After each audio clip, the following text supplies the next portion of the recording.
أشهد أن لا إله إلا الله.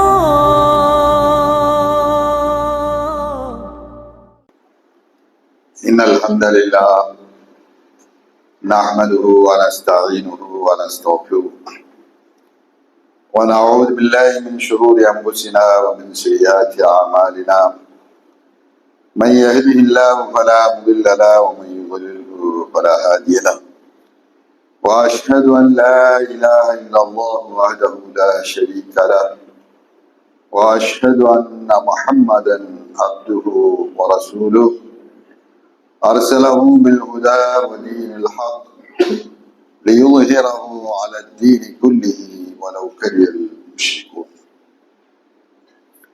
اللهم صل على محمد وعلى آل محمد كما صليت على إبراهيم وعلى آل إبراهيم إنك حميد مجيد.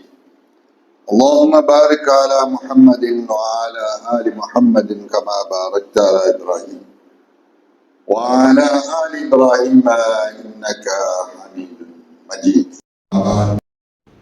أعوذ بالله من الشيطان الرجيم. بسم الله الرحمن الرحيم. يا أيها الذين آمنوا اتقوا الله حق تقاته ولا تموتن إلا وأنتم مسلمون.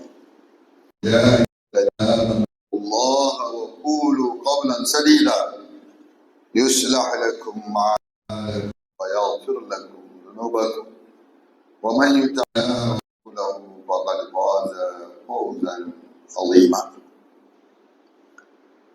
وقال تعالى: ولا تحسبن الله غافلا عما يعمل الظالمون إنما يؤخرهم ليوم تشخص فيه الأبصار. அளவற்ற அருளாளனும் நிகரில்லா கருணையாளனுமான எல்லாம் வல்ல ஏகநாயன் வல்ல அல்லாஹ்வுக்கு புகழ் அனைத்து உண்டாகட்டுமாக. அவனுடைய ஸலவாத்தும் ஸலாமும் அல்லாஹ்வுடைய இறுதி தூதர் அகிலத்தின் அருள்படை அன்னலம் பெருமானார் முஹம்மது நபி ஸல்லல்லாஹு அலைஹி வஸல்லம் அவர்கள் மீதும் அவர்களுடைய வாழ்க்கை நிதியை பின்பற்றி வாழ்ந்து வெற்றி பெற்ற உத்தம நபித்தோழர்கள் ஏனைய அல்லாஹ்வுடைய நல்லடியார்கள் இங்கே குழுமிருக்கின்ற நம் அனைவர் மீதும் என்றென்றும் உண்டாகட்டுமாக. அன்பிற்குரிய சகோதரர்களே, சகோதரிகளை, அல்லாஹ்வை அஞ்சி பயந்து நடந்து கொள்ளுமாறு எனக்கும் உங்களுக்கும் முதற்கண் வசியத்து செய்து கொள்கின்றேன். வல்ல அல்லாஹ்வை அஞ்சியவர்களாக நாளை மறுமையிலே அல்லாஹ்வுடைய முன்னிலையிலே நாம் எல்லாம் கொண்டு வந்து நிறுத்தப்படுகின்ற நேரத்தில் அல்லாஹ்வுடைய அருளுக்கு சொந்தக்காரர்களாக ஆகி வெற்றியாளர்களுக்கு அல்லாஹ் தஆலா தயாரித்து வைத்திருக்கின்ற அந்த பேரின்ப வாக்கியத்தை அடைய வேண்டும் என்ற உயரிய நோக்கத்தோடு அல்லாஹ் நம் மீது வைத்திருக்கின்ற தலையாய கடமையை நிறைவேற்றுவதற்காக நாம் எல்லாம் குழுமிருந்து கொண்டிருக்கின்றோம். வல்ல அல்லாஹ்விற்காக வேண்டி நாம் செய்கின்ற எல்லா விதமான நற்காரியங்களையும் அல்லாஹ் ஏற்றருள்வானாக. அதற்குண்டான நற்கூலியை நமக்கு தந்தருவானாக. அன்புக்குரியவர்களை, இந்த ஜும்மா உரையிலே நாம் எல்லாம் தெரிந்து கொள்வதற்காக எடுக்கப்பட்ட செய்தி என்னவென்றால், அநியாயக்காரர்கள் அல்லாஹ்விடம் இருந்து தப்பிக்க முடியாது. வல்ல அல்லாஹ் சுப்ஹானஹு வ தஆலா பரிசுத்த குர்ஆனில் சொல்லி காண்பிக்கின்ற பொழுது, வலா தஹ்சபன்னல்லாஹ காஃபிலன் அம்மா யாமலு ஸாலிமூன். அநியாயக்காரர்கள் செய்கின்ற அந்த அக்கிரமங்கள், அநியாயங்கள், அவற்றை எல்லாம் அல்லாஹ் தஆலா கண்டும் காணாமலும் இருக்கிறான் என்று யாரும் நினைத்துக் கொள்ள வேண்டாம். அவர்களுக்காக கடுமையான தண்டனையை அல்லாஹ் சுப்ஹானஹு வ தஆலா பிற்படுத்தி வைத்திருக்கிறார் என்ற அந்த வசனத்திலே அல்லாஹ் தஆலா அநீதி இழைக்கக்கூடியவர்கள், அநியாயக்காரர்கள், அல்லாஹ்வுடைய விரோதிகள், அவர்களுக்காக அல்லாஹ் தஆலா உலகத்திலே உடனடியாக தண்டனை கொடுக்காவிட்டாலும் மறுமையிலே அல்லாஹ் அவர்களை கடுமையாக தண்டிப்பார் என்பதிலே எந்த விதமான சந்தேகமில்லை. அதை அழுத்தமாக குர்ஆன் நமக்கு சொல்லி காண்பிக்கிறது. இந்த அடிப்படையிலே இன்றைக்கு நாம் பார்க்கிறோம், இந்த உலகத்திலே வாழுகின்ற இந்த மனித சமூகங்களிலே அதிகமான மக்கள் படைத்த இறைவனை புரியாமல் அந்த படைத்த இறைவனுக்கு எதிரியாகவே வாழ்ந்து கொண்டிருக்கிறார்கள். படைத்தவனை மதிக்காதவர்களாக, படைத்தவனை இழிவுபடுத்தக்கூடியவர்களாக, படைத்த அல்லாஹுக்கு பயந்து நடக்காத மக்களாக இன்றைக்கு உலகத்தில் உள்ள பெருவாரியான மனித சமூகமும் இன்றைக்கு சென்று கொண்டிருக்கிறார். அதை நாம் கண்கூடாக பார்த்து கொண்டிருக்கிறோம். இப்படிப்பட்ட இந்த சூழ்நிலையிலே வந்த அல்லாஹ் சுப்ஹானஹு வ தஆலா நம்மை போன்ற ஒரு சிலருக்கு, மிக குறைந்த எண்ணிக்கையிலே உள்ள நம்மை போன்றவர்களுக்கு அல்லாஹ் தஆலா அல்லாஹ்வை தெரியக்கூடிய மகத்தான பாக்கியத்தை நமக்கு வழங்கியிருக்கிறார். அதற்காக நாம் அல்லாஹ்வுக்கு ஆயிரம் நன்றியினை தெரிவிக்க கடமைப்பட்டிருக்கின்றோம். அந்த அல்லாஹ்வை புரிய வேண்டிய விதத்திலே புரிந்து அல்லாஹ்வுக்கு செய்ய வேண்டிய கடமைகளை முடிந்த அளவிற்கு செய்யக்கூடிய பாக்கியம் பெற்றவர்கள் நிச்சயமாக மிகப்பெரிய பாக்கியசாலிகளாக இருக்கிறார்கள். குறிப்பாக நாம் வாழ்ந்து கொண்டிருக்கக்கூடிய இந்த நாட்டை பொறுத்தவரையிலே, இந்த நாட்டிலே இஸ்லாமியர்களாகிய நாம் மிகவும் குறைந்த எண்ணிக்கையிலே நாம் இருந்து கொண்டிருக்கிறோம். அதிலும் அல்லாஹுவை சரியான முறையிலே புரிந்து அல்லாஹுக்கு நிறைவேற்ற வேண்டிய அந்த கடமைகளை நிறைவேற்றக்கூடியவர்கள் அதிலும் மிக குறைவாகவே இருந்து கொண்டிருக்கிறார்கள். இப்படிப்பட்ட இந்த சூழ்நிலையிலே நாம் இந்த நாட்டிலே வாழுகின்ற பொழுது, இந்த நாட்டில் நடக்கக்கூடிய இஸ்லாமிய சமூகத்திற்கும் இஸ்லாமிய மார்க்கத்துக்கும் எதிராக இந்த நாட்டை ஆட்சி செய்து கொண்டிருக்கக்கூடிய ஆட்சியாளர்கள் எந்த அளவுக்கு திட்டங்களை தீட்டிக் கொண்டிருக்கிறார்கள், எந்த அளவுக்கு சூழ்ச்சிகளை செய்து கொண்டிருக்கிறார்கள். சன்னமாக இந்த இஸ்லாமிய சமூகத்தை முற்றிலுமாக அவர்களுடைய மார்க்கத்தை விட்டு அப்புறப்படுத்த வேண்டும், இஸ்லாமிய மார்க்கத்துடைய சின்னங்களை அழிக்க வேண்டும், இந்த நாட்டிலே வாழக்கூடிய இஸ்லாமியர்களுக்காக எந்த விதமான தனி உரிமையும் அவர்களை அடையாளப்படுத்தக்கூடிய எந்த ஒரு தனி உரிமையும் அவர்களுக்கு இருக்கக்கூடாது என்று அடுக்கடுக்காக தொடர்ச்சியாக இந்த சமூகம், இஸ்லாமிய சமூகம் குறிவைத்து பேசப்படுகக்கூடியவர்களாய் இருக்கிறார்கள்.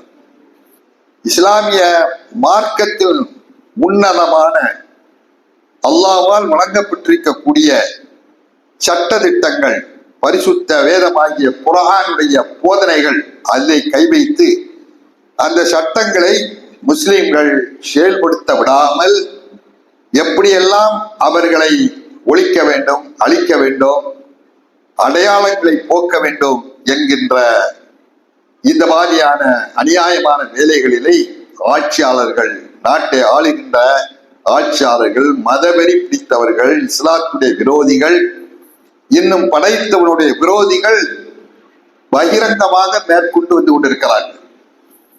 இதுவெல்லாம் நாம் பார்த்து கொண்டே இருக்கிறோம். ஒன்றொன்றாக வருவதும், அதற்காக வேண்டி சிலர் குரல் கொடுப்பதும், அதோடு அது போவதும், அவர்கள் இயற்றப்பட்ட அந்த சட்டங்கள் அமுலிலே இருப்பதும் இப்படித்தான் இருந்து கொண்டிருக்கிறது. இது இந்த நாட்டிலே நாம் வாடிக்கையாக ஆகிவிட்டது. அன்பு சோழர்களே, இவர்களுடைய ஒரே நோக்கம் இஸ்லாமிய சமூகம் இந்த நாட்டிலே அவர்கள் சுதந்திரமாக வாழக்கூடாது.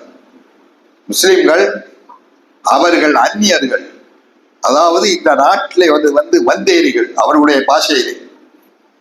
இந்த நாட்டிலே அல்லாஹ் சுப்ஹானஹு வ தஆலா இந்த பூமியை, இந்த இந்தியா என்கக்கூடிய இந்த பூமியை பக்குவப்படுத்துகின்ற, பண்படுத்தக்கூடிய மகத்தான பொறுப்பை இஸ்லாமியர்களுக்கு அல்லாஹ் சுப்ஹானஹு வ தஆலா கொடுத்திருந்தார். இந்த இந்திய நாட்டிலே மனிதர்கள் எல்லாம் மனிதர்களாக வாழ முடியவில்லை. கொடுமைப்படுத்தப்பட்டார்கள், ஜாதியின் பெயரிலே கொடுமைப்படுத்தப்பட்டார்கள், மதத்தின் பெயரிலே கொடுமைப்படுத்தப்பட்டார்கள். அவர்களுக்கு நீதி கிடைக்கவில்லை, சமத்துவம் கிடைக்கவில்லை. அவர்கள் மனிதர்களாக வாழ முடியாமல் இருந்த ஒரு கால சூழ்நிலையிலே, நாகரீகம் இல்லாமல் இருந்த அந்த மக்களுக்கு எல்லா விதமான மனித சுதந்திரத்தையும் பெற்றுக் கொடுத்தவர்கள் இஸ்லாமியர்கள். அவர்களுக்கு நாகரீகத்தை கற்றுக் கொடுத்தவர்கள், படைத்தவன் யார் என்று தெரியாமல் இருந்த அந்த மக்களுக்கு படைத்தவனை அறிமுகப்படுத்தியவர்கள். இப்படித்தான் இந்த நாம் வாழுகின்ற இந்த நாட்டிலே இஸ்லாமிய மார்க்கம் அறிமுகமானது, அது வளர்ந்தது.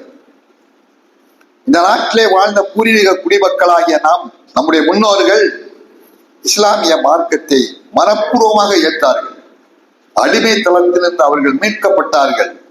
கல்லுக்கும் மண்ணுக்கும் மட்டைக்கும் குட்டைக்கும் மிருகங்களுக்கும் அடிமையாக இருந்த அந்த சமூகத்தை படைத்த இறைவனுக்கு மட்டுமே நாம் எல்லாம் அடிமை, படைத்தவனை மட்டுமே நாங்கள் வணங்குவோம், படைக்கப்பட்ட எதற்கும் நாங்கள் சிலம் சாய்க்க மாட்டோம் என்ற தத்துவத்தை நம்முடைய மூதாதைகளுக்கு புரிய வைத்த காரணத்தினால் அவர்கள் எல்லாம் இஸ்லாமிய மார்க்கத்தை மனப்பூர்வமாக ஏற்றார்கள். இன்று அந்த இஸ்லாமிய சமூகம் அது வளர்ந்து இன்றைக்கு இந்த நாட்டிலே 25 கோடி முஸ்லிம்கள் வாழ்ந்து கொண்டிருக்கிறார்கள்.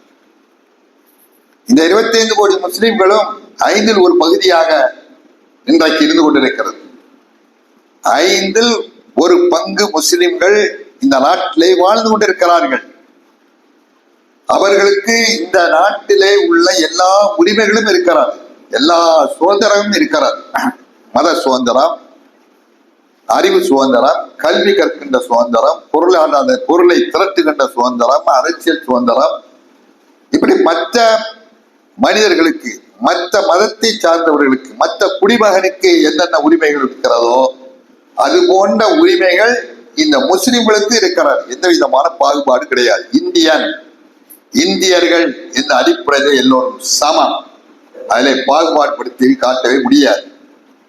ஆனால் இன்றைக்கு அந்த சட்டங்கள் எல்லாம் காலுக்கு அடியிலே போட்டு விதிக்கப்படுகிறது. அந்த சட்டத்தை அவர்கள் மதிப்பதில்லை. காரணம், ஒரு குறிப்பிட்ட மதத்தை உடைய மத வெறியர்கள் சொல்ல போனால் சிலைக்கு அடிமையானவர்கள் கல்லுக்கும் மண்ணுக்கும் அடிமையாகி கல்லையும் மண்ணையும் கடவுளர வணங்கி கொண்டிருந்த அந்த அறிவிலிகள், அறியாமல் இருக்கக்கூடிய அந்த மக்கள் தங்களுடைய கொள்கையை பெரிதாக மதித்து உண்மையான ஏக இறைவனாகிய அல்லாஹுவை வணங்கக்கூடிய அந்த இஸ்லாமிய சமூகத்தை இழிவுபடுத்துவதற்கும் அவர்களுடைய சட்ட திட்டங்களை இன்றைக்கு கேவலமாக மதித்து அந்த சட்டங்களை செயல்படுத்த விடாமலும் தடையாக இன்றைக்கு ஆட்சியாளர்கள் இருந்து கொண்டிருப்பதை இன்னைக்கு நாம் பார்த்து கொண்டிருக்கிறோம். கடந்த கால வரலாறுகளை இஸ்லாமிய சின்னங்கள் பகிரங்கமாக அழிக்கப்பட்டது. இஸ்லாமிய சின்னத்தை பகிரங்கமாக தகர்த்தார்கள். அல்லாஹ்வுடைய இல்லத்தை தகர்த்து தரைமட்டமாக்கினார்கள். இந்த சமூகத்தால் ஒன்றும் செய்ய முடியவில்லை. இந்த சமூகம் ஆங்காங்கே நின்று கொண்டு கோஷம் போட்டார்களே தவிர, குரல் எழுப்பினார்களே தவிர வேற எதையும் அவர்களால் சாதிக்க முடியவில்லை.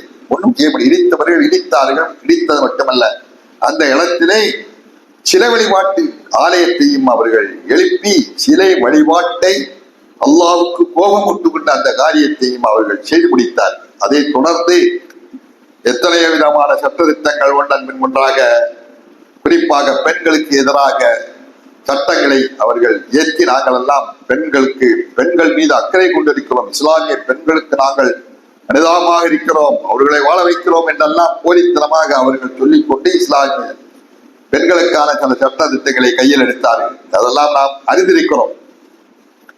இப்படிப்பட்ட இந்த சூழ்நிலையிலே இன்றைக்கு நாம் நேற்றைய முன்தினமும் இந்த நாட்டை ஆளுகின்ற அந்த ஆட்சி மன்றத்திலே விவாதிக்கப்பட்ட விஷயம் நம் எல்லோருக்கும் தெரியும். அதாவது அல்லாஹ்வுக்காக வேண்டி வக்ஃப் செய்யப்பட்ட அந்த வக்ஃப் சொத்துக்கள், வக்ஃப்களுக்கென தனி சட்டங்கள் இருக்கிறது. நீண்ட நடிக பல 100 வருடங்களுக்கு முன்பு இருந்த இந்த நாட்டிலே அந்த வக்ஃப் என்கக்கூடிய ஒரு சட்டத்திட்டங்கள் அமல்படுத்தப்பட்டு கொண்டிருக்கிறது. இந்த அடிப்படையிலே இந்த இந்தியாவிலே நான் வாழுகின்ற இந்த இந்திய நாட்டிலே வக்ஃப் சொத்துக்கள் என்பது ஏராளம் இருக்கிறது. இந்த வக்ஃபை பற்றி நமக்கு சரியான முறையிலே நாலேஜ் இல்லாமல் இருக்கிறார்கள். நம் சமூகம் அதை பற்றிய விவரம் இல்லாமலே இருந்து கொண்டிருக்கிறார்கள். அதிகமாக எந்த ஜும்மாவிலும் பேசப்படுவதில்லை. இந்த பிரச்சனை வந்த பிறகுதான் இப்பொழுது அதை பற்றிய செய்திகள் மக்களுக்கு சொல்ல வேண்டிய ஒரு கட்டாயத்திலே நாம் இருந்து கொண்டிருக்கிறோம். அன்புக்குரியவர்களே, வக்ஃப் என்பது அல்லாஹ்வுக்காக வேண்டி தானமாக எழுதி வைப்பது, தானமாக கொடுப்பது. அது நிலையான சொத்தா இருக்கலாம், அசையும் சொத்தா இருக்கலாம், அசையாத சொத்தா இருக்கலாம். எதுவா இருந்தாலும் அல்லாஹ்வுக்காக ஒரு சொத்தை அர்ப்பணிப்பது, அர்ப்பணித்து அதனுடைய வருமானத்தின் மூலம் சமூகத்தில் உள்ள இஸ்லாமிய சமூகத்தில் உள்ள ஏழை எளிய மக்கள் அல்லது கல்வி பணிகள் எதற்காக வேண்டி அதை வக்ஃப் செய்தார்களோ அதற்காக வேண்டி செலவிட வேண்டும். அனாதைகளுக்காக வேண்டி வக்ஃப் என்றால் அனாதைகளுக்கு செலவழிக்க வேண்டும். கல்விக்காக வேண்டி வக்ஃப் என்றால் கல்வி செலவழிக்க வேண்டும். அல்லாவை தொழுவதற்காக வேண்டி வக்ஃப் என்றால் அந்த தொழுகை நிலைநாட்டப்பட வேண்டும். மதரசாக்களுக்காக வேண்டி வக்ஃப் என்றால் மதரசாக்காக வேண்டி செலவிட வேண்டும். ஏழை எளியவர்கள் அனுபவிக்க வேண்டும், பாதிக்கப்பட்டவர்கள் அனுபவிக்க வேண்டும் என்பதற்காக வேண்டி இல்லங்கள், குடிநீர் வசதி, கிணறு வசதி, இப்படி பலவிதமான திட்டங்கள் இஸ்லாமிய மார்க்கம் உலகத்துக்கு அறிமுகப்படுத்தியது. அதற்கு முன்னால் வரை இந்த வக்ஃப் என்று ஒன்று கிடையாது. இறைவனுக்காக வேண்டிய அர்ப்பணித்தல் என்கிறது யாருக்கும் தெரியாமல் இருந்தது. இந்த நாட்டிலே வாழ்ந்த அவர்களுக்கு அதெல்லாம் தெரியாது. அவர்களுக்கு கற்றுக் கொடுத்ததே இஸ்லாம். இஸ்லாம் மனிதாபிமான ஒரு மார்க்கம் என்பதற்கு எடுத்துக்காட்டாக இந்த வக்ஃப் இருக்கிறது. நாம் உழைத்து சம்பாதித்த அந்த சொத்தை நமக்கு பின்னால் அது பலனுள்ளதாக இருக்க வேண்டும். அது அல்லாஹ்விடமிருந்து நன்மையை நமக்கு பெற்று தர வேண்டும். எனவே இந்த சொத்தை நான் அல்லாஹ்வுக்காக விட்டு செல்கிறேன். இது யாரும் உரிமை கொண்டாட முடியாது. இது அல்லாஹ்வுக்காக. இதிலிருந்து வருகின்ற வருமானம் நான் எதற்காக வேண்டி செலவழிக்க வேண்டும் என்று நான் எழுதி வைக்கிறேனோ அதற்குத்தான் அது செலவிடப்பட வேண்டுமே தவிர வேற எதுக்கும் அது செலவிடக்கூடாது. அப்படி செலவழிப்பார்களானால் அவர்கள் மாற்றம் செய்தால் அல்லாஹ்விடத்தில் அவர்கள் குற்றவாளியாக மாறிவிடுகிறார்கள். இதுதான் வக்ஃப் என்பது சுருக்கமாக நாம் தெரிவதானால், இந்த வக்ஃப் என்று இன்றைக்கு இந்த அல்லாஹ்விடமிருந்து நன்மை எதிர்பார்த்து நமக்கு பின்னாலும் அந்த தர்மம் சதகத்துன் ஜாரியா என்கின்ற நிலையான தர்மம். வக்ஃப் என்றால் நிலையான தர்மம். ஒருவர் இறந்து விட்டாலும் அவர் ஒரு சொத்தை விட்டு சென்றால் அந்த சொத்து இருந்து பலனளிக்கும் காலமெல்லாம் அவருக்கு அந்த நன்மை போய் சேர்ந்து கொண்டே இருக்கும். எவ்வளவு காலம் இருக்கிற சேர்ந்து கொண்டே. இதனால் தான் ஆசைப்பட்டு நமக்கு அந்த நன்மை வர வேண்டும், நமக்கு சேர வேண்டும் என்று விட்டு செல்கிறார்கள். எத்தனை பேர் பார்க்கிறோம். அப்படி விட்டு செல்வதுதான் வக்ஃப். இன்றைக்கு நிறைய சொத்துக்கள் அப்படித்தான் வக்ஃப் செய்யப்பட்டிருக்கிறது. அன்றைய ஆட்சியாளர்கள், இந்த நாட்டை ஆண்ட ஆட்சியாளர்கள், மன்னர்கள், இஸ்லாமிய மன்னர்கள், செல்வந்தர்கள், இவர்களெல்லாம் ஏராளமான சுத்தி என்னத்துக்கு அவருக்கு போகும்போது என்னத்தை கொண்டு போறாங்க? 6 அடி மண்ணு அவ்வளவுதான். அதோட என்ன செய்யும்? அவருடைய சொத்து போகாது, ஒண்ணும் ஜோப்பார். இப்படி அவர்களுக்கு போதிக்கப்பட்டு நீங்கள் செல்கின்ற பொழுது ஏராளமான சொத்துக்களை நீங்கள் சேகரித்து வச்சிருக்கீர்கள். உங்களுடைய உடைமையாக நிறைய சொத்துக்கள், நிறைய நிலங்கள், நிறைய தோட்டங்கள், நிறைய தங்கங்கள் இன்னைக்கு நம்ம மக்களும் அப்படி சேகரித்து வைத்திருக்கிறார்கள். போகும்போது ஒன்றும் கொண்டு போவதில்லை. இது மக்களுக்கு போதிக்கப்பட்டு போகும்போது நாம் செல்லுகின்ற பொழுது நமக்கு நன்மை தரக்கூடிய வகையிலே உயிரோடு இருக்கின்ற காலத்திலேயே அதை நாம் செய்துவிட்டு செல்ல வேண்டும் என்று சொல்லி செய்ததான் வக்ஃப். செய்துவிட்டு சென்றார்கள். இன்னைக்கு நிறைய அவர்கள் விட்டு சென்ற எத்தனையோ விதமான வக்ஃப்கள், அதனுடைய நன்மைகள் அவர்களுக்கு போய்கொண்டே இருக்கிறது. அப்படி அன்றைய அந்த காலத்தில் உள்ள மன்னர்கள், செல்வந்தர்கள் எல்லாம் ஏராளமான சொத்துக்கள், ஏராளமான நிலங்கள், ஏராளமான சொத்துக்களை அல்லாஹ்வுக்காக வேண்டி வக்ஃப் விட்டு சென்றிருக்கிறார்கள். இன்றைக்கு அப்படி வக்ஃப் செய்யப்பட்ட அந்த சொத்துக்களை பொறுத்தவரையிலே இந்தியாவிலே வக்ஃப் செய்யப்பட்ட சொத்துக்கள் அரசாங்கத்தினுடைய அந்த கணக்கு பிரகாரம் இந்த நாட்டுடைய இன்னும் சொல்ல 5இல் 1 பகுதி நிலப்பரப்புகள் வக்ஃப் சொந்தமாக தான் இருக்கிறதா.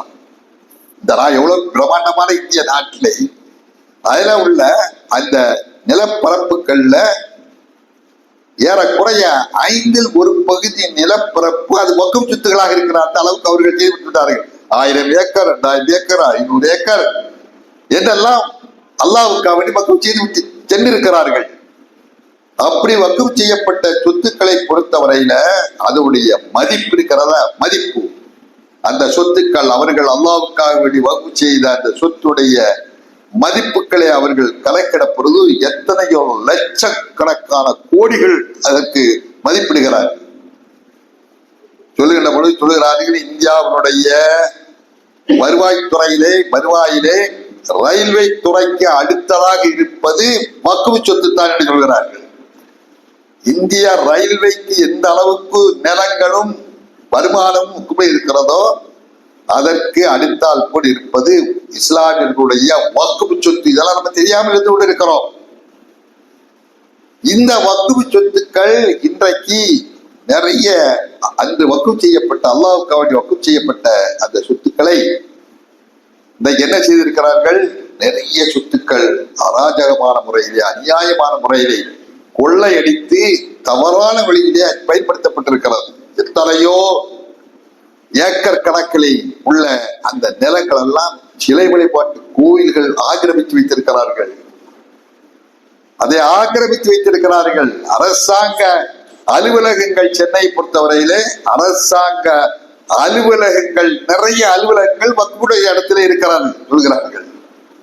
இன்னும் சொல்ல போனால் தமிழ்நாட்டுடைய தலைமை செயலகமே வக்ஃப் சொத்து என்று சொல்கிறார்கள். நீ தலைமை செயலகம் இயக்குகிறது அல்லவா, வக்ஃப் சொத்து. இப்படி வக்ஃப் செய்யப்பட்ட அந்த சொத்துக்களே நிறைய பேர் அரசாங்கமும் அபகரித்திருக்கிறது, மற்றவர்களும் அபகரித்திருக்கிறார்கள். இதற்கு காரணம் இஸ்லாமிய சமூகத்திலே சரியான முறையில் ஒரு விழிப்புணர்ச்சி இல்லாத காரணத்தினால், அதை பற்றிய நாலேஜ் அறிவில்லாத காரணத்தினால், ஆங்காங்கே சொத்துக்கள் எங்கு கிடக்கிறது என்பதும் சரியான முறையிலே தெரியாத காரணத்தினால் கண்டவர்களெல்லாம் இன்றைக்கு அனுபவித்துக் கொண்டிருக்கிறார்கள். இன்றைக்கு நமது பகுதியிலும் நம்ம கோட்டாரை எடுத்துக்கொண்டோமானால் கூட அங்கே பல சொத்துக்கள், பல அவுலியாக்கள் பேர்ல எத்தனையோ ஏக்கர் கணக்கிலே சொத்துக்களை வக்ஃப் செய்து வைத்தார்கள்.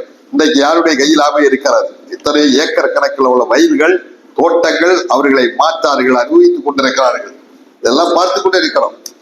இப்படி இருக்கக்கூடிய ஒரு பெரும் பங்கு வக்ஃப் என்பது அது இஸ்லாமியர்களோடு தொடர்புடையது. வேறு எந்த ஜாதிக்காரன், எந்த மதம், அரசாங்கம் கூட அதில் கை வைக்க முடியாது. அது முஸ்லிம்கள், ஒன்லி முஸ்லிம்கள் மட்டும் அவர்களுடைய சொத்து. ஆனால் அன்பு சோழர்களை அதை சரியான முறையிலே பராமரிக்காத காரணத்தினால் இன்று அந்த வக்ஃப் சொத்துவை அபகரிக்க வேண்டும் என்கின்ற ஒரே நோக்கத்தோடு அரசாங்கம், ஆட்சி, இந்திய அரசாங்கம் அதிலே தலையிட்டு அந்த சட்ட திட்டங்களிலே மாற்றங்களை கொண்டு வந்து முஸ்லிம் அல்லாதவர்களை அதிகமாக உறுப்பினர்களாக அந்த வக்ஃப் போர்டுகளிலே சேர்க்க வேண்டும் என்கின்ற ஒரு மசோதா, முக்கிய மசோதா. அதுதான் எத்தனை விதமான சட்டங்களை புதிதாக 50-60 சட்டங்களை உள்ள புதிதாக திணித்திருக்கிறார்கள் என்று சொல்லுகிறார்கள். அதெல்லாம் படித்து பாருங்கள். இஸ்லாத்துக்கு எதிரான சட்டங்கள் அத்தனை. அதிலே முக்கியமாக என்னவென்று சொன்னால் வக்ஃப் அதிலே அங்கம் வைக்கக்கூடியவர்கள் முஸ்லிமாகத்தான் இருக்க வேண்டும். காரணம் என்ன? முஸ்லிம்களுடைய சொத்தை அதை பராமரிப்பதற்கும் முஸ்லிம்களுடைய சொத்தை பாதுகாப்பதற்கும் தகுதியானவர்கள் முஸ்லிம்கள். இதை மாற்றி அவர்கள் என்ன செய்கிறார்கள்? அந்த வக்ஃப் போர்டில் இடம்பெறக்கூடியவர்கள் அதிகமானவர்களும் முஸ்லிம் அல்லாதவர்களாக, அவர்களை சார்ந்தவர்களாக, அவருடைய கட்சியை சார்ந்தவர்களாக, அவருடைய மதத்தை சார்ந்தவர்களாக இடம்பெற செய்திருக்கிறார்கள். அதை செய்வதன் வாயிலாக உள்ளே நுழைந்து அவருடைய இஷ்டத்துக்கு என்ன வேண்டுமானாலும் செய்யலாம். வக்ஃப் சொத்தை அவர்கள் என்ன வேண்டுமானாலும் செய்யலாம். யாருக்கும் வெளியே வைக்கலாம், யாரும் கேட்க முடியாது. குறிப்பாக அந்த வக்ஃபினுடைய அந்த வக்ஃப் போர்டுல முக்கியமாக மாவட்ட ஆட்சியரையும் இடம்பெற செய்கிறார்கள். இந்த மாவட்ட ஆட்சியர் என்ன செய்கிறாரோ, என்ன செய்ய வேண்டும் என்று நினைக்கிறான், அவர் நினைச்சா அதையும் செய்யலாம். அதுக்கு அப்பீல் போக முடியாது என்றெல்லாம் சட்டம் ஏற்றிருக்கிறார்கள். நாம் அறிகிறோம். எங்கே கொண்டு போய் சேர்கிறது? காரணம் என்ன? இஸ்லாமியர்கள் வாயை துறக்க முடியாது. நாளைக்கு அவர்கள் என்ன செய்வார்கள் என்பதெல்லாம் நமக்கு தெரியாது. வக்ஃப் சொத்துக்கள்ல போய் இந்த வக்ஃப்ல நீ இந்த வக்ஃபுடைய இடத்துல ஒரு சிலையை வச்சா கூட யாரும் கேட்க முடியாது. ஒரு பள்ளியிலே ஒரு சிலை வைப்போம், நாங்க சொல்லக்கூடிய சிலை தான் நீங்க வைக்கணும்னு சொல்லி ஆர்டர் போட்டா கூட வச்சுதான் செய்யணும் போன்னு சொல்ல பல பகுதிகளில் பார்க்கிறோம். அதற்கு ஒரு முன்மாதிரியாகத்தான் முதல்ல கொண்டு வச்சார்கள். எங்கொண்டு வச்சார்கள்? பாபர் மசீதில கொண்டு போய் வச்சார்களா இல்லையா? முதல் வேலையாக வைத்தார்கள். அதை தூக்கி வெளியேறிய முடியவில்லை. கடைசி அது கோயிலாக மாறியது. சொத்துக்களை அவர்களுடைய நம்பிக்கை பிரகாரம் அதை நடத்த வேண்டும். அவர்கள் என்ன நம்பிக்கை, இதெல்லாம் இப்ப நமக்கு தெரியாது. அன்பு சோழர்களே, ஒரு 50 வருடங்களுக்கு முன்னால், ஒரு 60 வருடங்களுக்கு முன்னால் இப்படி எல்லாம் நாடு மாறும் என்று நினைத்தமா? அந்த ஆட்சியில வேற ஆள் இருந்தார்கள். இவன் ஆட்சியில 10-15 வருடங்களுக்குள்ள ஆகவில்லை. எவ்வளவு பெரிய மாற்றங்கள் நமக்கு அன்றிருந்த முதலாளிகளுக்கு தெரியாது. இப்படி எல்லாம் மாற்றம் வரும் என்று, இப்படி எல்லாம் சட்டங்கள் வரும் என்று, இப்படி எல்லாம் இறையெல்லாம் இடிக்கப்படும் என்றெல்லாம் யாருக்கும் தெரியாது. அன்றைக்கு அவர்கள் ஏதோ வாழ்ந்து விட்டு சென்றார்கள். அன்று நம்முடைய பிரதிநிதிகளாக அதிகம் இருந்தார்கள் மன்றத்தில், பாராளுமன்றத்தில்.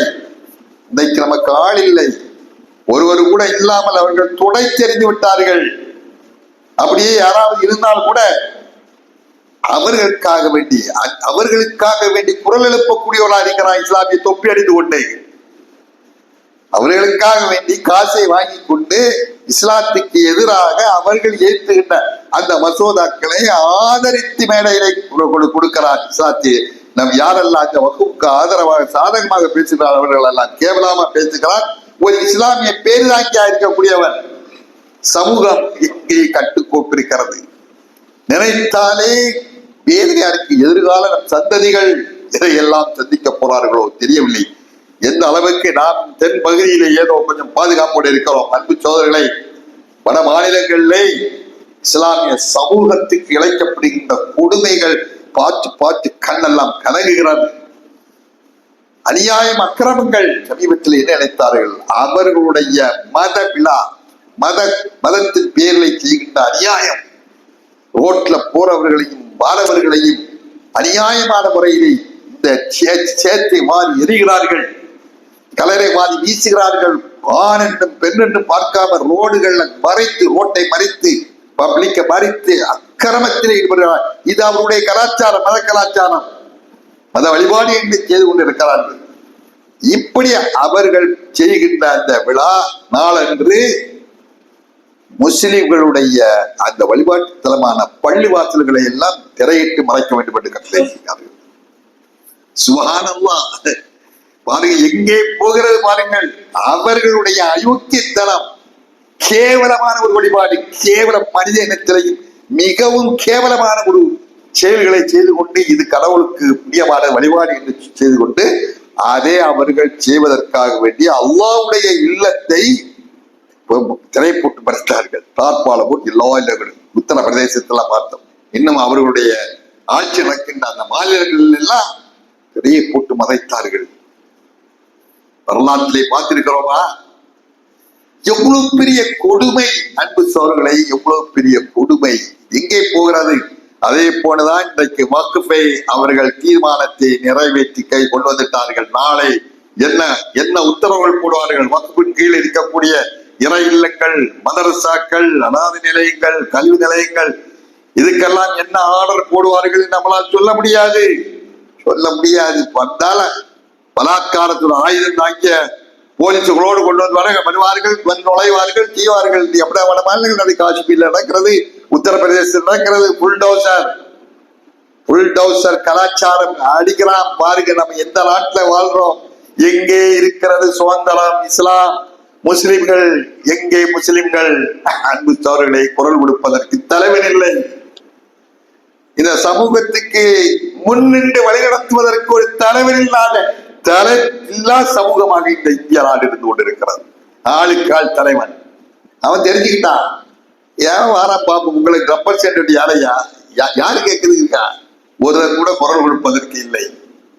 குரல் கொடுத்தால் மட்டும் போராட ஒரு முஸ்லிமாக இருந்து குரல் கொடுக்க வேண்டும். அன்பு சோழர்களை, அப்படிப்பட்ட ஒரு பரிதாபகரமான ஒரு நிலையிலே இன்றைக்கு இஸ்லாமிய சமூகம் என்று கொண்டிருக்கிறது. அடக்குமுறை, அக்கிரமத்தின் உச்சகட்டத்தை அடைந்திருக்கிறார்கள் என்ற மத்தியிலே ஆட்சியில் இருக்கக்கூடியவர்கள் அதை பற்றி அவர்கள் கவலை இல்லை. அவர்களுக்கு என்ன? அவர்களுக்கு அல்லாஹ்வுடைய விரோதிகளாக இருக்கிறார்கள். அவர்கள் அல்லாஹ்வுக்கு எதிராக போராடுகிறார்கள். அல்லாஹ்வுடைய எதிரிகள் மத்திய ஆட்சியில் இருக்க கூட பகிரங்கமா சொல்ற அல்லாஹ்வுடைய எதிரிகள் என்பதுல படைத்தவனுடைய எதிரிகள், கல்லுக்கு அடிமைகள், சிலைக்கு அடிமைகள். அப்படி ஆனால் அவன் படைத்தவனுக்கு எதிரி. அல்லாஹ் இவனை சும்மா விடுவானா? அல்லாஹ் சும்மா விட மாட்டான். நிச்சயமாக அவனுடைய தண்டனை கடுமையா இருக்கும். உலகத்திலும் அல்லாஹ் தஆலா கொடுப்பான், மறுமையிலும் கொடுப்பான். இந்த நேரத்தில் நாம் அல்லாஹ்விடத்தில் பிரார்த்திக்கிறோம். அல்லாஹ் அதை சொல்லிவிட்டார், நீங்கள் கவலைப்படாதீர்கள். இவருடைய அடக்குமுறை, இவருடைய அக்கிரமம், அதில் அவர்கள் வெற்றி பெறுவார்கள் என்று நீங்கள் நினைக்காதீர்கள்.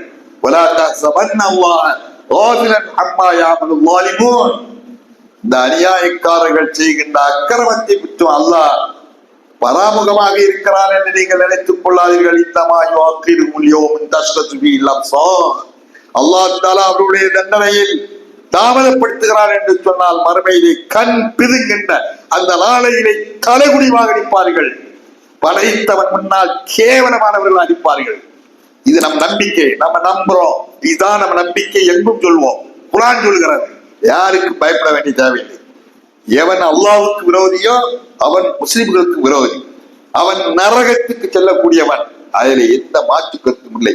அன்பு சோழர்களே, இப்படிப்பட்ட அந்த இளைய ஆட்சி கீழ் வாழக்கூடிய ஒரு நிலையை அல்லாஹ் சுப்ஹானஹு வ தஆலா நமக்கு ஏற்படுத்தியிருக்கிறான். இந்த நேரத்தில் சமூகம் விழிப்புணர்ச்சி அடைய வேண்டும், சமூகம் எச்சரிக்கை அளிக்க வேண்டும், சமூகம் படிக்க வேண்டிய பாடம் நிறைய இருக்கிறது. ஆண்களானாலும் பெண்களானாலும் பெண்களுக்கு இதை பற்றி சுத்தமாக அறிவில்லை, எதுவும் தெரியாது. அவர்கள் விளையாமல் இருக்கிறார்கள், தெரிய வேண்டும். நாட்டு நடப்பை புரிய வேண்டும். நாளைக்கு யார் யாரால் பாதிக்கப்படுவார்கள் என்பது சொல்ல முடியாது. அப்படிப்பட்ட நிலை வருவதற்கு முன்னால் நாம் அல்லாஹ்விடத்திலே உள்ள முருகி பிரார்த்திக்க வேண்டும். அதை தவிர நமக்கு வேற வழி இல்லை. நம் மார்க்கத்தை நாம் தெரிய வேண்டும். இந்த மார்க்கத்தை பிற மக்களுக்கு கொண்டு போய் சேர்க்க வேண்டும். இந்த மார்க்கத்திலே இணைக்க வேண்டும். பகிரங்கமாக சொல்வார், முஸ்லிம்கள் முஸ்லிம்களாக வாழ வேண்டும். இரண்டாவது, முஸ்லிம் அல்லாத மற்ற மக்களுக்கு இஸ்லாத்துடைய உயர்ந்த தத்துவத்தை எடுத்து சொல்லி அவர்களை இஸ்லாத்தின்பால் கொண்டு வர வேண்டும். அந்த பணியை நாம் செய்யவில்லை. இஸ்லாத்தை பற்றி நமக்கு பதிலாக இன்றைக்கு குரல் கொடுக்கக்கூடிய நாடாளுமன்றத்திலே குரல் கொடுக்கக்கூடிய முஸ்லிம் அல்ல, நமக்கு குரல் கொடுக்கக்கூடிய முஸ்லிம் அல்லாதவர்கள் இஸ்லாத்தை பற்றி பேச, இஸ்லாம் முஸ்லிம்கள், முஸ்லிம்களுடைய உரிமை, முஸ்லிம்களுக்கு சொந்தமானது, முஸ்லிம்களை நீங்கள் கேவலப்படுத்துகிறீர்கள், முஸ்லிம்களுடைய பறிக்கிறீர்கள் என்று யார் குரல் கொடுக்கிறார்? அல்லாஹ் அக்பர். யாரை கொண்டு அல்லாஹ் சுப்ஹானஹு வ தஆலா இந்த மார்க்கத்துக்கு குரல் கொடுக்க வைக்கிறான் பாருங்கள். சமூகம் உறங்கி கொண்டிருக்கிறது. நம் சமூகம் உறங்கி கொண்டு, காரணம் என்ன? தலைமை இல்லாத. அவனுக்கு ஒரு தலைமை இருக்கிறா இல்லையா? ஒரு சின்ன குறுகிய வட்டத்தில் இருக்கக்கூடிய அந்த சமூகத்துக்கு ஒரு தலைமை இருக்கிறது. அவர்கள் தாழ்த்தப்பட்டவர்கள் அதிலிருந்து பிரதிநிதியாக வரார்கள். அவர் அங்க போய் அந்த பிரதிநிதித்துவத்தை நிலைநாட்டி நமக்காக வேண்டி பேசக்கூடியவர்களாக இருக்கிறார்கள். நாம் இங்கே அவர்கள் விட அதிகமாக எண்ணிக்கையில இருக்கிறோம், அதிகமாக பலத்தில் இருக்கிறோம், அதிகமாக சொத்துக்கு உடையவர்களாக இருக்கிறோம். ஏன் இந்த சமூகத்துக்கு இந்த நிலை? அல்லாஹ் யா அல்லாஹ், இந்த சமூகத்தை கிள்ளி கீரையாக இன்றைக்கு பார்த்து கொண்டிருக்கிறார். இதற்கு காரணம் நாம் தான். நம்மிடத்தில் இருக்கின்ற குறை, நம்மிடத்தில் இந்த குறையை நாம் திரும்பி பார்க்க வேண்டும், உணர வேண்டும், அதை திருத்த வேண்டும், நாட்டுடைய நிலையை புரிய வேண்டும். நாம் எப்படிப்பட்ட சூழ்நிலையை வாழ்ந்து கொண்டிருக்கிறோம் என்பதை தெரிந்து வாழ வேண்டும். அதையெல்லாம் எப்படி அகற்றுவது, அதற்குண்டான வழி என்ன என்பதை பரஸ்பரம் தெரிந்து புரிந்து அதற்குண்டான வழிமுறைகளை கையாளாத வரை எதிர்காலம் கேள்விக்குறியா இருக்கிறது. எனவே அன்புக்குரிய சகோதரர்களை, தாய்மார்களை, இந்த விஷயத்தில் மிகவும் எச்சரிக்கை அளிக்க வேண்டும். வல்ல ரஹ்மான் அல்லாஹ் எதிரிகளுடைய அந்த சூழ்ச்சிகளை முறியடித்து அல்லாஹ் சுப்ஹானஹு வ தஆலா அவனுடைய மார்க்கத்தை நிலைநாட்டுவானாக. இந்த நாட்டிலே முஸ்லிம்களுக்கு சொந்தமான வக்ஃப் என்கக்கூடிய அந்த சொத்துக்களை அபகரிப்பதற்காக வேண்டி இந்த நாட்டில் மத்தியிலே ஆட்சி செய்யக்கூடியவர்கள் எந்த அளவுக்கு தீர்மானங்களை நிறைவேற்றி இஸ்லாமுக்கு எதிராக சூழ்ச்சிகளை செய்து கொண்டிருக்கிறார்கள், அதனுடைய விளைவுகள் என்ன என்பதை பற்றி நாம் தெரிந்து கொண்டோம். அன்புக்குரியவர்களை, இப்படிப்பட்ட இந்த சூழ்நிலையிலே நம்முடைய ஆயுதம் அதை எதிர்த்து நம்ம நிற்க முடியாது. இந்த நாட்டிலே பலம் அதிகமான எண்ணிக்கையில உள்ள ஆட்சி பலம் தங்களுடைய கையில வைத்துக் கொண்டு இது மாதிரியான சட்டங்களை ஏற்றி கொண்டிருக்கிறார்கள். அதற்குத்தான ஆட்சியை பிடிக்க வேண்டும் என்று துடித்தார்கள். யாரை எல்லாம் கழுத்த வேண்டும், யாரை சேர்க்க வேண்டும் என்றெல்லாம் நினைத்து அவர்கள் எல்லாம் சேர்த்து அதிக எண்ணிக்கையிலே பலத்தை சேர்த்து இன்றைக்கு சட்டத்திட்டங்களை அவர்கள் ஏற்றி கொண்டிருக்கிறார்கள். இப்படிப்பட்ட அந்த சூழ்நிலையிலே நமக்காக அல்லாஹ் சுப்ஹானஹு வ தஆலா முஸ்லிம்களுக்கு குரல் கொடுப்பதற்காக அல்லாஹ் தஆலா சிலரையும் அல்லாஹ் தஆலா உருவாக்கி இருக்கிறார். இந்த நாடாளுமன்றத்திலே இந்த வக்ஃப் சட்டத்துக்காக வேண்டி குரல் கொடுத்தவர்கள் அதிகமானவர்கள். ஏறக்குறைய 300 இருக்குமா, 132 பேர்கள் அதற்கு இந்த சட்டத்துக்கு எதிராக குரல் கொடுத்திருக்கிறார்கள்.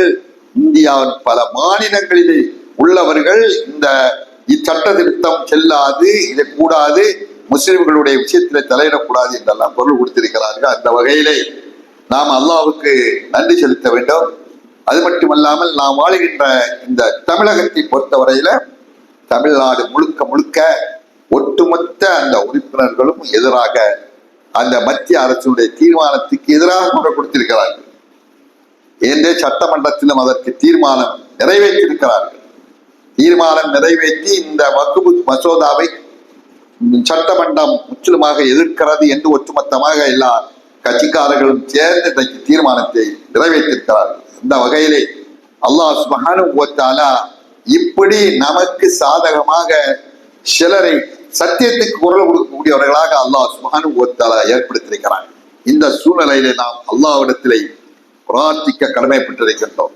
யா அல்லாஹ், இந்த உன்னுடைய மார்க்கத்துக்கு எதிராக உன்னுடைய மார்க்கத்தை அழிக்க வேண்டும் என்று திட்டம் தீட்டுகின்ற இஸ்லாமிய சின்னங்களை அடையாளம் இல்லாமல் ஆக்க வேண்டும் என்று நினைக்கக்கூடிய அந்த அக்கிரமக்காரர்களை நீனே பார்த்துக்கொள். அல்லாஹ்விடத்தில் பிரார்த்திக்கணும். ஜும்மா தொட்டு எல்லாரும் பிரார்த்திங்க. யா அல்லாஹ், இஸ்லாமிய சமூகத்துக்கு எதிராக உன்னுடைய மார்க்கத்துக்கு எதிராக ஒரு தீர்மானங்களை கொண்டு வருகிறார்கள். இப்படிப்பட்டவர்களை நீனே பார்த்துக்கொள், அழித்து விடு, அல்லது அவர்களுக்கு நீ நேர்வழி காட்டி இஸ்லாமிய மார்க்கத்தை ஏற்கச்சை, அல்லது அவர்களை நீ அழித்து விடு, அவர்களை மறுமையிலே தண்டிடலாம் சொல்லி அல்லாஹ்விடத்திலே நாம் பிரார்த்திப்பதை தவிர வேறு வெளியிலே அதுதான் நமக்கு ஆயுதம். வேறு ஆயுதம் கிடையாது. நமக்காக குரல் கொடுப்பதற்கு சமூகத்திலே யாரும் இல்லை. நம் சமூகத்துக்கு பிரதிபலியாக யாரும் இல்லை. குரலும் எடுபடாது. ஒரே ஆயுதம், அத்தனையும் அடித்து தவிடுபடியாக்கக்கூடிய ஆயுதம், ராக்கெட்டை விட மிக வேகமான ஆயுதம் அது நம் கையிலே இருக்கிறது. அதான் நம் ஈமான், நம் உள்ளத்திலே இருக்கின்ற அல்லாஹ் மீது உள்ள நம்பிக்கை. அந்த நம்பிக்கை எந்த அளவுக்கு ஈமான் தூய்மையாக சுத்தமாக பியூராக அது இருந்து நாம் அல்லாஹ்விடத்தில் கையேந்தி உரிய யா அல்லாஹ், உன் மார்க்கம், உன் சமூகம், உன்னை நம்பியிருக்கக்கூடிய சமூகம், உன்னை இறைவனாக நாங்கள் ஏற்றிருக்கிறோம். நீ நான் படைத்தவன், வானங்களை பூமிகளை அத்தனை படைத்த இறைவா, உன்னுடைய மார்க்கமாகிய இஸ்லாம், இந்த இஸ்லாமிய மார்க்கத்தை அவர்கள் அநியாயமான முறையிலே சட்ட திட்டங்களை அழிக்க நினைக்கிறார்கள். அவர்களை நீ அழித்து விடு என்று அல்லாஹ்விடத்திலே பிரார்த்திப்பதை தவிர அதற்கு கூட நாம் தயாரா இல்லை என்று சொன்னால் வேறு எதற்குத்தான் இந்த சமூகம் தயார்? எனவே அன்புக்குரிய தாய்மார்களை, சகோதரர்களை, இதோடு நிற்க போவதில்லை. இன்னும் எண்ணமெல்லாம் வரப்போகிறது. அதனுடைய அறிகுறிகள், அதனுடைய அறிவு துணிச்சலாக அவர்கள் சொல்லிக் கொண்டிருக்கிறார்கள். எனவே அதிலிருந்து இந்த சமூகம் அல்லாஹ் பாதுகாக்கப்பட வேண்டும். அல்லாஹ் பாதுகாப்பார். நாம் அல்லாஹ்வுடையவர்களாக வாழ்வோம். அல்லாஹ் மீது முழுக்க முழுக்க நம்பிக்கை வைப்போம். அல்லாஹ் நினைத்தால் ஒரு நிமிடம் கண்ணை பொத்தி முழிப்பதற்கு முன்னால் அக்கிரமக்காரர்களை அழித்து விடுவார். பார்த்து கொண்டிருக்கிறோம் என்ன நடந்தது மியான்மர்ல, பர்மாவிலே என்ன நடந்தது சமீபத்தில் சென்ற வாரம். நிலநடுக்கத்திலே ஆயிரக்கணக்கான மக்கள் கண்ணை மூடி முழிப்பதற்கு முன்னால் அழிந்து போய்விட்டார்கள், பூமிக்கடியிலே போய்விட்டார்கள். அமெரிக்காவிலே என்ன நடந்தது, கலிபோர்னியாவிலே நினைத்து கூட பார்க்க முடியவில்லை. நகரமே தீக்க இரையாகிவிட்டது. இப்பொழுது எரிந்து கொண்டிருக்கிறது. இப்போ அதெல்லாம் அல்லாஹ் விடுவது. அல்லாஹ்க்கு ரொம்ப நேரமாகாது.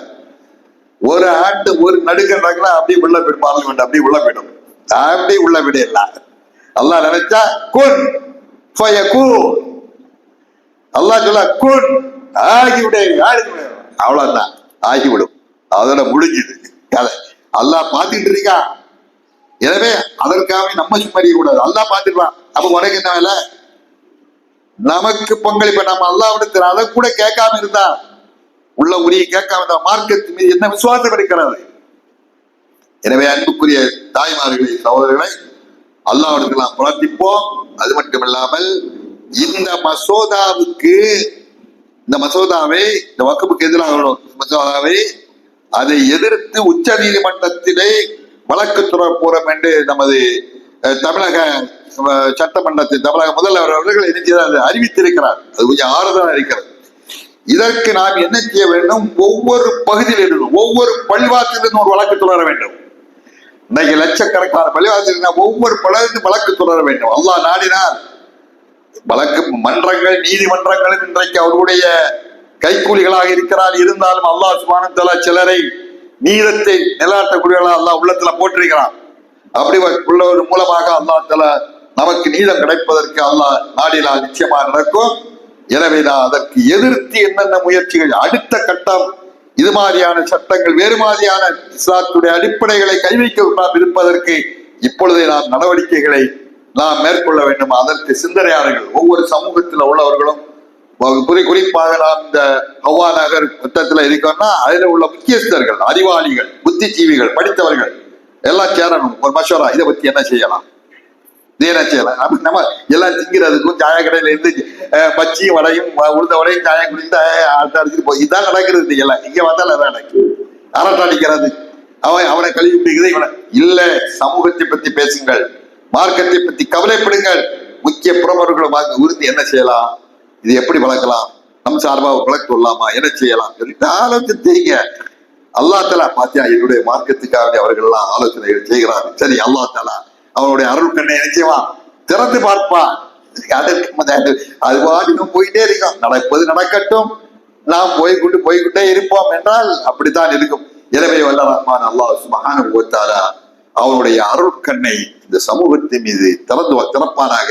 இந்த சமூகத்துக்கு எதிராக மேற்கொள்ளக்கூடிய ஆட்சியாளர்களுடைய அத்தனை சூழ்ச்சிகளையும் அல்லாஹ் தஆலா முறியடிப்பானாக, அவர்களை தகர்ப்பானாக, அவர்களை அல்லாஹ் தஆலா முறித்து போடுவானாக, அவர்களுக்கு அல்லாஹ் தஆலா இந்த மார்க்கத்தை புரிய வைப்பானாக, அவரை அல்லாஹ்வை ஏற்கக்கூடியவராக ஆக்குவானாக, அல்லது அல்லாஹ் தஆலா அவர்களை அழிப்பானாக என்று அல்லாஹ்விடத்தில் நாம் பிரார்த்திப்போம். அல்லாஹ் சுப்ஹானஹு வ தஆலா நம்மையும் இஸ்லாமிய மார்க்கத்திலே கொள்கை பிடிப்புள்ளவர்களாக, இந்த மார்க்கத்தை பற்றி சரியாக தெரியக்கூடியவர்களாக அல்லாஹ் சுப்ஹானஹு வ தஆலா ஆக்கி அருள்வானாக. நம்முடைய பாவங்களை மன்னிப்பானாக, நம்முடைய குற்றங்களை போக்குவானாக, எதிரிகளுடைய எல்லா விதமான சூழ்ச்சிகள் இருந்து நம்மை பாதுகாப்பானாக.